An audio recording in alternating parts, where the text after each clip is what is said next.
அனைவருக்கும் இனிய வணக்கங்கள். இப்போ ரீசெண்டா டிஎன்பிஎஸ்சி உடைய சிலபஸ் சேஞ்ச் பண்ணிருக்கிறாங்க இல்லையா?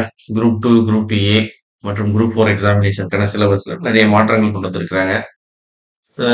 சுகேஷ் சார் ஏற்கனவே சொன்ன மாதிரி ஐயோ மாத்திட்டாங்களே என்ன பண்றது அப்படின்லாம் வருந்தி புலம்பி தவிப்பதற்கு இங்க நேரம் கிடையாது. நம்ம என்ன செய்யணும்? மாற்றம் ஒன்றே இந்த உலகில் மாறாத ஒன்று. மாற்றம் வந்து கொண்டேதான் இருக்கும். நாம் இந்த மாற்றத்துக்கு ஏற்றாப்புல் நம்மளை தகவமைத்துக் கொண்டு செல்ல வேண்டும். இதுதான் உலக உயிர்களுடைய அடிப்படை குணாதிசயம். நல்ல மாற்றம் என்பது இருந்துகிட்டே இருக்கணும் ஒரு விஷயத்துல. அப்படின்னா ஒவ்வொரு தடவைக்கும் ஒரு யூனிக்னஸ்ங்கிறது இருந்துட்டே இருக்கு. சரி, இப்ப நம்ம நேரா சப்ஜெக்ட்ல வந்துருவோம். இன்னைக்கு நம்ம என்ன பார்க்க போறோம் அப்படின்னா பொது தமிழ்.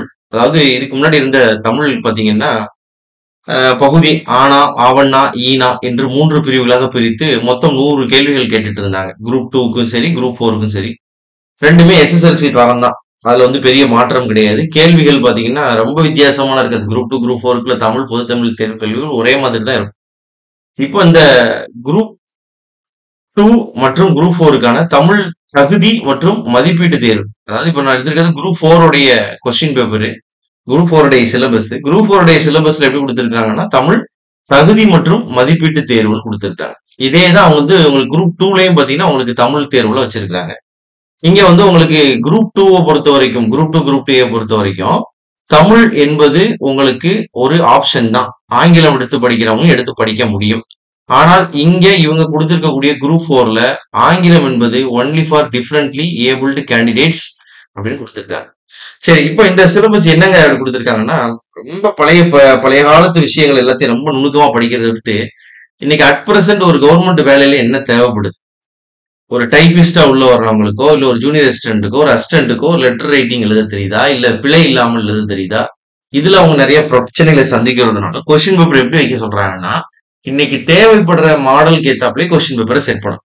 இப்போ ஒரு 6 பகுதிகளாக உங்களுக்கு கொடுத்திருக்காங்க. முதல்ல 3 பகுதியா இருந்துச்சு, 6 பகுதி எல்லாம் ஒண்ணுதான். இதுல நிறைய இது இலக்கணத்தை பேஸ் பண்ணியே வருது, அவ்வளவுதான். முதல் 3 அலகுகளும் பாத்தீங்கன்னா உங்களுக்கு இலக்கணத்தை பேஸ் பண்ணி இருக்கு. 4வது அலகு பாத்தீங்க அப்படின்னா கலை சொற்கள்னு கொஞ்சம் பேஸ் பண்ணி வந்திருக்கு. 5வது வாசிக்கும் திறன், 6வது மொழிபெயர்ப்பு கல்வி, 7வது பாத்தீங்க அப்படின்னா இலக்கியம் தொடர்பான இன்ஃபர்மேஷன். அதை ஒண்ணும் பெருசா நீங்க இந்த சிலபஸை மாத்திட்டாங்கிறதுக்காக அப்படி டாப் டு பாட்டம் மாத்த வேண்டியது இல்லை, குறைக்கதான் செஞ்சிருக்கிறாங்க. அதெல்லாம் புரிஞ்சுக்கணும். நிறைய பழுவை குறைச்சிருக்காங்க. நிறைய பேர் மக்கள் என்ன கேட்கறாங்க டிஎன்பிசில, இங்கிலீஷ் கொஸ்டின் பேப்பர் ஈஸியா இருக்கு, நீங்க தமிழ் கொஸ்டின் பேப்பர் மட்டும் எங்க டஃபா ஆக்கிங்க அப்படிலாம் கேட்டதுனால அவங்க என்ன சொல்றாங்கன்னா இதை நம்ம சென்ட்ரல் கவர்மெண்ட் எக்ஸாம் மாதிரி, ரயில்வே பேங்க் எக்ஸாம் மாதிரி இது நார்மலைசேஷன் நம்ம பண்றதுக்கு வழி கிடையாது. அப்ப என்ன செஞ்சிடலாம் அப்படின்னு முடிவுக்கு வராங்கன்னா பெசாட்டி கொஸ்டின் பேப்பரை ரொம்ப எளிமையா மாத்திரலாம்னு மாத்திருக்காங்க. இதான் நம்ம ஃபர்ஸ்ட் புரிஞ்சுக்கணும். ஃபர்ஸ்ட் பாருங்க இல்ல என்னென்ன கொடுத்துருக்காங்க. ஃபர்ஸ்ட் பாருங்க, அலகு 1ல இலக்கணம் 25 கேள்விகள் கேட்கிறாங்க. அங்க 33 கேள்வி கேட்டாங்க. இங்க 25 + 15 இன்னும் கூட தான் கேட்டிருக்காங்க.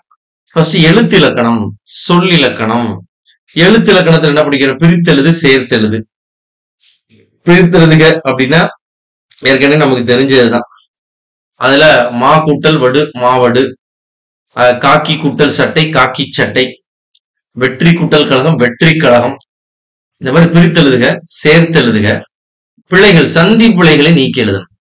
சந்தி பிழைகள்னா 2 சொற்கள் சந்திக்கக்கூடிய இடத்துல பிழை நிறைய பேருக்கு ஒரு இக்கு வருமா, இச்சு வருமா கேட்டுக்கிட்டே இருப்பாங்க.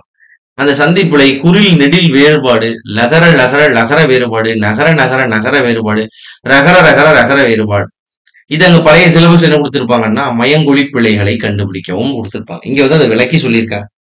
இந்த ஒரு லேவுக்கு நமக்கு வித்தியாசம் இருக்கும். நிறைய பேருக்கு அலைக்கு என்ன அலை வரும்? கடல் அலைக்கு. இது பாம்பு இருக்கக்கூடிய அலைக்கு என்ன சொல்லணும், இல்ல அவன் என்னை வீட்டிற்கு அழைத்தான் என்பதை எப்படி சொல்லணும்னே நிறைய பேருக்கு தெரியாது. இந்த லகர லகர நகர வேறுபாடை எப்படி பொருத்தி போடுறது, இந்த நகர நகர வேறுபாடு எப்படி போடுறது, இதெல்லாம் கொஞ்சம் எக்ஸசைஸா கேட்பாங்க. எப்படி கேட்க போறாங்க? இப்ப ஏற்கனவே பழைய கொஸ்டின் பேப்பர் தான் கண்டி அப்படி தமிழ் அப்படி தூக்கி டாப் டு பாட்டம் மாத்திலாம் கேட்க மாட்டாங்க. இணை எழுத்துக்களை கண்டறிதல். இப்ப இக்கு இங்கு, இச்சு இஞ்சு, இட்டு இன்னு, இத்து இந்து, இப்பு இம்மு அப்படின்னு ஒவ்வொன்றுக்கும் ஒவ்வொரு இணை எழுத்துக்கள் இருக்கு. அந்த இணை எழுத்துக்கள் என்ன அப்படிங்கறத இங்க கேட்பாங்க. இணை எழுத்துக்களை கண்டறிதல் அப்படின்னு கேட்பாங்க. சுட்டு எழுத்துக்கள். தமிழ்ல நிறைய சுட்டு எழுத்துக்களை நம்ம பயன்படுத்துறோம். அது, இது, எது, அது இதுலாம் சொல்றோம் இல்லையா? சுட்டுவதற்கு அது என்றும் இது என்றும் நம்ம பயன்படுத்தக்கூடிய எழுத்துக்கள் தான் சுட்டு எழுத்துக்கள்.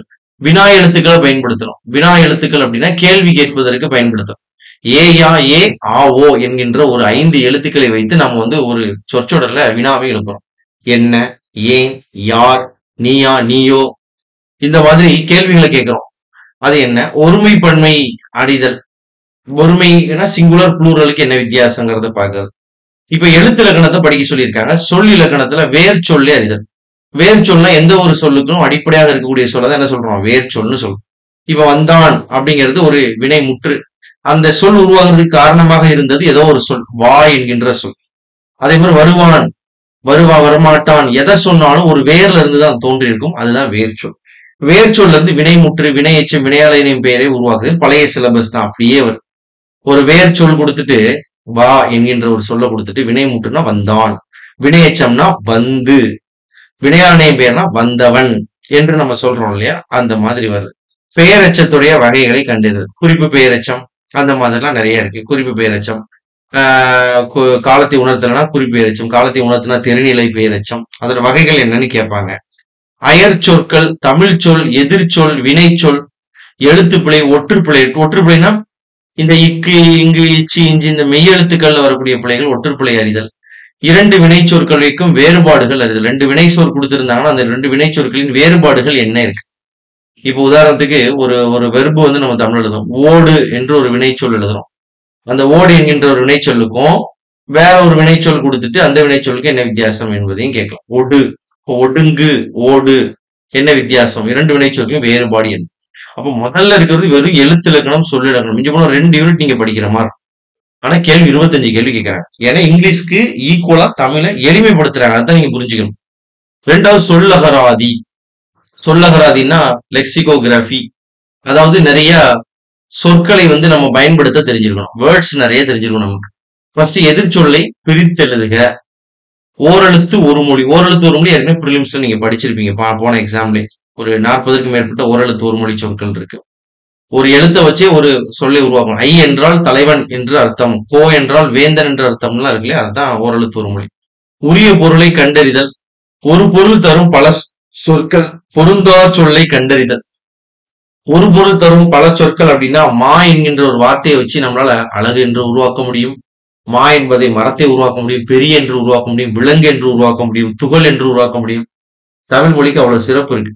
பொருந்தாத சொல்லை கண்டறிங்க. ஒரு பொருள் தரக்கூடிய 4 சொற்களை கீழே கொடுத்திருப்பாங்க. ஒன்று மாறி இருக்கு, அது என்னன்னு கண்டுபிடிக்க. அகர வரிசைப்படி எழுதுக. ஒரு பொருட்பன்மொழி. கிராமரை அப்படியே பிரிச்சு கொடுக்குறாங்க. ஒரு பொருட்பன்மொழி. நம்ம சொல்லுவோம் பனைமரம் அப்படின்னு. அப்போ ஒரு பொருட்பன்மொழினா அந்த ஒரு விஷயத்தை வந்து குறிக்கிறதுக்கு 2 விதமான சொற்களை பயன்படுத்த. புரியுதுங்களா உங்களுக்கு? சிலர் சொல்லுவாங்களே நம்ம ஊர் கிராமங்கள்லாம் கேட்ச் பிடி அப்படிமோ. கேட்ச்னாலும் பிடினாலும் ஒண்ணுதான். அப்ப கேட்ச் அப்படின்னா இங்கிலீஷ், பிடினா தமிழ். நடு சென்டர்ல அடிமாங்க. நடுனாலும் சென்டர்னாலும் தமிழ்லயும் ஆங்கிலத்திலயும் ஒரே மீனிங் தான். இதே மாதிரி மீமிசை ஞாயிறு இந்த மாதிரி தமிழ்ல நிறைய வார்த்தைகள் இருக்கு. அதான் ஒரு பொருட்பன்மொழி என்று அழைக்கிறோம். இரு பொருளை குறிக்கும் சொற்கள், பேச்சு வழக்கு, எழுத்து வழக்கு, சொல்லும் பொருளும் அறிதல், ஒரு சொல்லிற்கு இணையான வேறு சொல்லை அறிதல். இந்த மாதிரி எக்ஸசைஸ் வந்து கொடுக்கலாம். இப்ப கொடுத்துட்டு கீழே வந்து எக்ஸாம்பிள் கொடுத்துருக்காங்க பாருங்க. கோடிட்டடத்தை நிரப்புக. கோடிட்டடத்தை நிரப்புக. சாதாரண ஸ்கூல் புக்ல பள்ளிக்கு சென்று கல்வி பயிலுதல் சிறப்பு. இப்ப டேஷ் கொடுத்து என்ன கொடுத்துருப்போம்? பயிலுதல், எழுதுதல். கல்வி பயிலுதல் தான் நம்ம சொல்லுவோம். அப்படிதான். எழுதுதல் யாராவது சொல்லுவாங்களா? சொல்ல மாட்டாங்க. பயிலுதல் சிறப்பு. வானில் முகில் தோன்றினால் மழை பெய்யும். முகில்னா மேகம். வானத்துல முகில் தோன்றினால் மழை பெய்யும். முகிலா நட்சத்திரமா. இந்த மாதிரி பொருத்தமான பொருளை தேர்வு செய்து எழுதுற மாதிரி இருக்கும். ஊடகம் தகவல் தொடர்பு சாதனமா இல்ல செய்தி சாதனமா. சமூகம் மக்கள் குழுவா இல்ல மக்கள் கூட்டமா. ஊர் பெயர்களுடைய மறுவு எழுதல். புதுச்சேரி புதுவை, மன்னார்குடி மண்ணை, மயிலாப்பூர் மயிலை. பிழை திருத்துக. ஒரு ஓர். தமிழ் வந்து என்ன சொல்லணும்னா இப்ப இங்கிலீஷ்ல ஏ ஆன்னு சொல்றோம் இல்லையா? ஆல்பபெட்ல வவ்வல்ஸ்க்கு முன்னாடி வந்துச்சுன்னா ஆன் பயன்படுத்தணும் சொல்லி கொடுத்துருக்காங்க. அதே மாதிரிதான் தமிழ்லையும் உயிரெழுத்துக்களுக்கு முன்னாடி இருந்தா ஓர்னு பயன்படுத்தணும். ஓர் அமைச்சர்னு சொல்லலாம். ஏன்னா ஆங்கிறது உயிரெழுத்து. அதே இது ஊர்னு சொல்லும்போது ஊர்னு சொல்லக்கூடாது, ஒரு ஊர்னு சொல்லணும். இப்படி பிழை திருத்துறது, பேச்சு வழக்கு சொற்களுக்கு இணையான சொற்களை உருவாக்குறதல், தூய்மையான தமிழ் சொற்களை இணைத்தல். இப்ப வெத்திலங்கிறோம் வெற்றிலை, நாற்காலிங்கிறோம் நாற்காலி. பேச்சு வழக்குல உள்ள பிழைகளை திருத்த பழசுதான், அவ்வளவு பழசுதான். நேற்று மழை பெஞ்சது, அதே நேற்று மழை பெய்தது. சொற்களை இணைத்து புதிய சொல்லை உருவாக்குதல் மற்றும் அல்லது ஆள் பிறகு வரை இதுமல்ல இருப்பினும் எனினும் இதனால் அடைப்புக்குள்ள இருக்கக்கூடிய ஏதாவது ஒரு சொல்லை சேர்க்கணும். கன்ஜங்ஷன் சொல்றோம் இல்லையா? எனவே இங்க வந்திருக்கிறோம். ஏனெனில் அவர் சட்டமன்ற உறுப்பினர் இல்ல. ஆகையால் அவர் நேற்று வரவில்லை. அதுபோல நானும் பேசவில்லை. அதனால் இங்கு நான் சொல்ல வருவது என்னவென்றால், இப்படி கன்ஜெக்ஷன் போட்டு பேசுறோம் இல்லையா, அதெல்லாம் சொல்றோம். நான் காட்டிற்கு சென்றேன். அதனால் புலியை பார்த்தேன். மாலை முடியும் நேரம் வரை விளையாடுவேன். தேர்வு முடிந்த பின்பு சுற்றுலா செல்லலாம். பொருள் தரும் ஒரு எழுத்து. உதாரணத்துக்கு பாத்தீங்கன்னா ஆ என்கின்ற ஒரு எழுத்து பசுவை குறிக்கும். ஓர் எழுத்து ஒரு மொழி மாதிரி. ஈ கொடு, தை மாதம், தீ நெருப்பு. பல சொல் தரக்கூடிய ஒரு பொருள். முதல் கமலம், கஞ்சம், முளரி, பங்கயம். இது எல்லாமே தாமரையை குறிக்கக்கூடிய சொற்கள். இப்படி தமிழ்ல ஒரு சொல் பல பொருளையும் குறிக்கும். பல பொருளுக்கு ஒரு சொல்லையும் நம்ம குறிக்கிறது நம்மளுடைய. இது எல்லாத்தையும் படிச்சு வச்சோம். நல்லா வெக்காபுலரியை ஸ்ட்ராங் பண்ணுங்கிறாங்க. சொல்லாங்கராதின்னு என்னது வெக்காபுலரிஸ்ன்னு சொல்றது. சோ ஃபர்ஸ்ட் எழுத்து, சொல், மூணாவது ஒக்காபுலரிஸ் பார்க்க. இப்ப நாலாவது இந்த அழகு 3 எழுதும் திறன். இப்போ சென்டென்ஸ் எப்படி ஃப்ரேம் பண்றது? சொற்களை ஒழுங்குபடுத்தி சொற்றொடராக்குதல், தொடர் வகைகளை அமைத்து எழுதல், செய்வினை, செயற்பாட்டு வினை, தன்வினை, பிறவினை, ஒருமை பன்மை பிழையிலிருந்து சரியான தொடர் எழுதல். தொடர் வகையில செய்வினை, செயற்பாட்டு வினை. ஒரு செயலை செய்பவரை குறித்தால் அது செய்வினை. இப்ப உதாரணத்துக்கு ராமன் ராவணனை கொன்றான். இது செய்வினை. இப்ப திருப்பி இப்படி சொல்லலாம். ராவணன் ராமனால் கொல்லப்பட்டான். அதுவும் கரெக்ட் தான். அப்ப இந்த இடத்துல சப்ஜெக்டையும் வெர்பையும் மாத்தலாம். இங்கிலீஷ்ல ஆக்டிவ் வாய்ஸ் பேசிவ் வாய்ஸ்ங்கிற மாதிரி. சோ தன்வினை பிறவினை. இதுல பாத்தீங்கன்னா ராமன் திருக்குறள் கற்றான், தன்வினை. ராமன் திருக்குறள் கற்பித்தான், அது பிறவினை. ஒருமை பன்மை பிழையறிந்து சரியான சொற்றொடர் எழுதுங்க. ஒருமை பன்மை பிள்ளை என்ன சொல்லுவாங்க? நேற்று அவர் வந்தார்கள் அப்படின்னு சொன்னாங்கன்னா, அவர்னு சொன்னா வந்தாருன்னு தானே சொல்லணும். ஏன் வந்தார்கள்னு பன்மையில சொல்றோம்? அது தவறு. மரபு தமிழ். தமிழ்ல நிறைய மரபாக பயன்படுத்திட்டு இருக்கோம். உதாரணத்துக்கு திணை மரபு.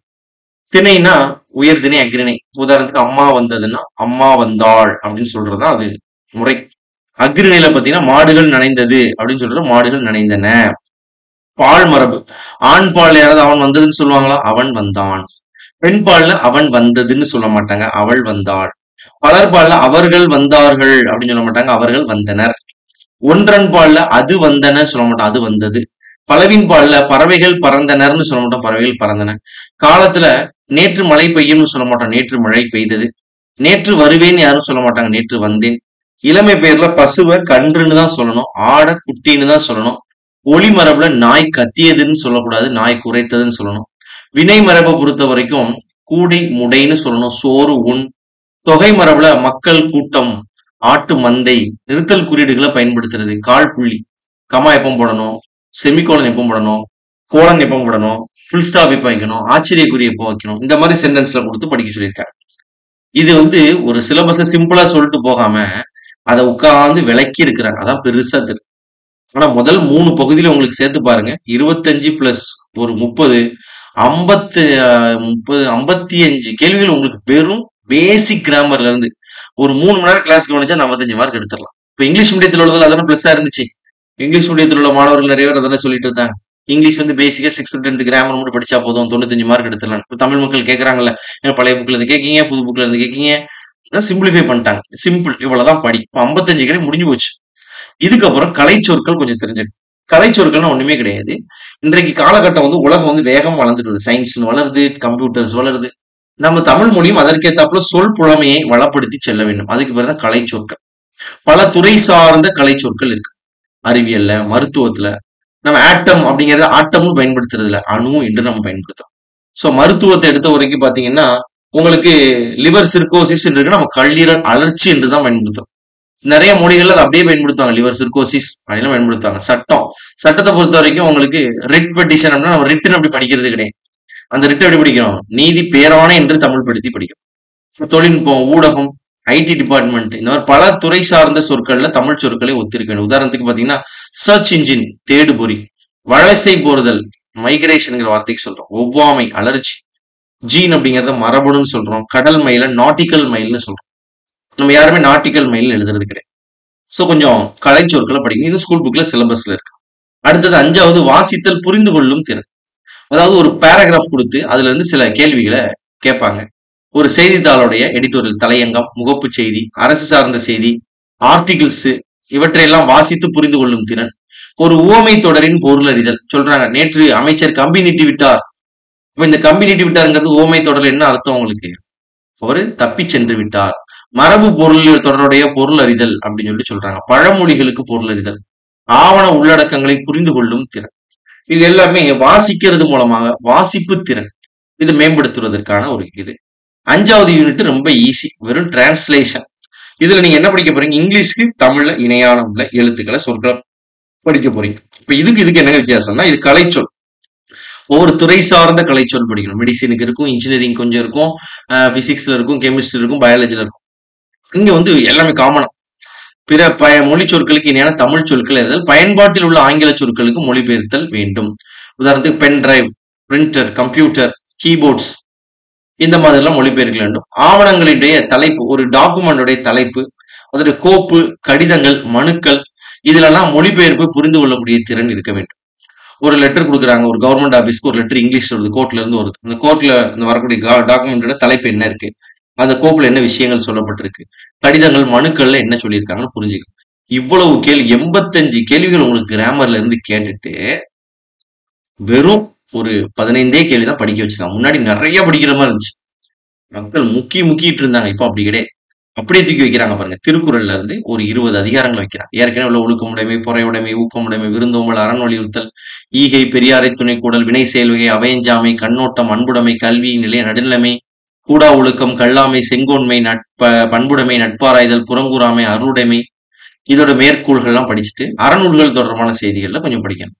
நாலடியார், நான்மணிக்கடிகையில இருந்து ஆரம்பிச்சு உங்களுக்கு இது மொத்தமா சேர்த்து பார்ட் பி. ஏற்கனவே அங்க பகுதி ஆவணால இருந்துச்சு இல்லையா, அதை மொத்தமா தூக்கிட்டு வந்து சுருக்கி வச்சுட்டாங்க. வேற எதுவுமே படிக்க வேண்டாம். வேற நீங்க உட்காந்து காப்பியங்கள், அதுக்கப்புறம் இக்காலம் வரைக்கும் தற்காலம் வரைக்கும் உள்ள காப்பியங்கள் எல்லாத்தையும் படிச்சு குழம்பிட்டு இருக்க வேண்டாம். சிம்பிள். சரிங்களா? அப்ப இதுல வந்து இவ்வளவு தூரம் எளிமைப்படுத்தி கொடுத்திருக்காங்க. இப்ப பகுதி இ வந்து அப்படியே சுருக்கி இங்க வச்சிருக்காங்க. தமிழ் ஆசிரியர்களின் தொன்று, தமிழுடைய தொன்மை. 9ஆம் கிளாஸ் புக் எடுத்துட்டேன். தமிழ் மொழியோட தொன்மை, திராவிட மொழிகளுக்கு தொடர்பான செய்திகள், யாரு திராவிடம் என்ற வார்த்தையை பயன்படுத்தினார், குமரிலப்பட்டர், திராவிட மொழிக்கான ராபர்ட் கால்டுவெல் ஆராய்ச்சி என்ன, அது போக ஆராய்ச்சியாளர் உவேசா, தேப்போமி, லக்குவனார், தமிழ் பணி தொடர்பான செய்திகள், தேவனைய பாவாணர், அகரமுதலி, பாவலர் பெருஞ்சித்திரனார், ஜி போப்பு, வீரமாமுனிவர் தமிழ் தொண்டு, அப்புறம் தமிழ் சான்றோர் பற்றிய செய்திகள்ல பாவேந்தர் பாரதிதாசர், டி கே சிதம்பரனார், தவத்திரு குன்றக்குடிகளார், கண்ணதாசன், காகிதம் இல்ல, தாரா பாரதி, வேலுநாச்சியார், பட்டுக்கோட்டை கல்யாண சுந்தரம், முடியரசன், தமிழ் ஒளி, உருத்திரங்கண்ணனார், கீவா ஜெகநாதர், நாமக்கல் கவிஞர். இவங்க எல்லாருமே என்ன சொல்லிட்டாங்கன்னா, இந்த பார்ட்டை என்ன சொல்றாங்க, வெறும் 10th புக்குக்குள்ளதுல மட்டும் படிச்சா போதுங்க மென்ஷன் பண்றாங்க. ஏன்னா இவங்க எல்லாருமே 10th புக்ல உள்ளவங்க. தவத்திரு குன்றக்குடி, டிகேசி எல்லாம் 10th புக் வரைக்கும் உள்ள லெசன்ஸ்ல 7th 8th 9th 10th நீங்க படிக்கக்கூடிய ஆட்கள். அப்ப வெறும் 10th புக்ல மட்டும் படிச்சா போதும், அதான் அதோடைய அர்த்தம். இதை தாண்டி நீங்க வெளியே படிக்க வேண்டிய அவசியம் என்ன கொடுக்காங்க பாருங்க. பாடத்திட்டம் 10ஆம் வகுப்பு வரையிலான பாட புத்தகங்களை அடிப்படையாக கொண்டது. அப்படின்னு என்ன அர்த்தம்? சிலபஸ் டிகிரி ஸ்டாண்டர்டுக்கு இருக்கு எப்படி இருக்குல்ல, புக்கே இதை வச்சுதான் அவங்க எடுக்கிறாங்கிறாங்க. 10ஆம் வகுப்பு புக்கு வரைக்கும் இருக்கக்கூடிய மேட்டரை நீங்க படிச்சா போதும். 6ஆம் கிளாஸ் 7ஆம் கிளாஸ் படிக்க ரொம்ப நேரம் ஆகாது. 8 9 10 படிக்கணும். கிராமர்ல கொஞ்சம் ஸ்ட்ராங்கா இருக்கும். இந்த ஏரியாவில் 11th 12th அங்க கிராமர்ல அந்த வெக்காபுலரிஸ் இருக்காங்கிறத பார்த்தா மட்டும் போதும். ஸோ தமிழ் என்னைய பொறுத்த வரைக்கும் என்னன்னா, தமிழை சுருக்கி இருக்கிறாங்க. நிறைய மாணவர்களுடைய கஷ்டம் நிறைய பேர் சொல்லி கேட்டதை வந்து டிஎன்பிசி ரெஸ்பாண்ட் பண்றாங்க. தமிழ் வந்து நிறைய படிக்க வேண்டியிருக்கு. 100 புக்கு படிச்சாங்கன்னா இங்கிலீஷ்ல 2 புக்கு படிக்கிற மாதிரி இருந்துச்சு. இப்ப என்ன செய்யறாங்கன்னா, இங்கிலீஷ் அதுக்காக கஷ்டப்படுத்த முடியாது இல்ல, இங்கிலீஷ்க்கு ஏத்தாப்புல தமிழை குறைக்கிறாங்க. 85 மார்க் கிராமர், 15 மார்க்கு மட்டும் பேசிக் ஸ்டடிஸ், அதுவும் வெறும் 10th வரைக்கும் படிச்சா போதும். இது வந்து ஒரு பெரிய ஒரு வாய்ப்பு மக்களுக்கு வந்து ஒரு டிஎன்பிசி சார்பா கொடுக்கக்கூடிய ஒரு பெரிய ஒரு வாய்ப்பு. நீங்க கேட்கக்கூடிய ஒவ்வொரு கேள்விகளுக்கும் டிஎன்பிசி பதில் அளிக்கிறாங்க அப்படிங்கிறது இதுல இருந்து தெரியும். உட்காந்து மெனக்கட்டு ஒர்க் பண்ணிருக்காங்க பாருங்க, இப்படி ஒரு சிலபஸ் ஒர்க் பண்ணிருக்காங்க. இப்போ கொஸ்டின் பேப்பர் எப்படிங்க இருக்கும் ஒவ்வொன்னு சொல்லுங்க அப்படிலாம் கேட்டுட்டு இருக்க வேண்டிய அவசியமே கிடையாது. ஏற்கனவே உள்ள டிஎன்பிசி கொஸ்டின் எப்படி இருக்கோ அதே தான். அங்க கிராமர் 33, இலக்கியம் 33, தமிழ் தொண்டு ஒரு 35 கொஸ்டின் அப்படி கேட்டு 100 கேட்டிருப்பாங்கல்ல. இப்ப அப்படியே சுருக்கி கொஸ்டின்ஸ் எந்த மாற்றமும் கிடையாது. கொஸ்டின் அதுக்காக சம்மந்தமே இல்லாம உங்களுக்கு ஹிந்தில இருந்து கொஸ்டின் கேட்க போறது கிடையாது, தமிழ்ல இருந்தா கொஸ்டின் கேட்க போறாங்க. ஏற்கனவே கேட்ட ஸ்டைல்ல தான் கொஸ்டின் இருக்க போகுது.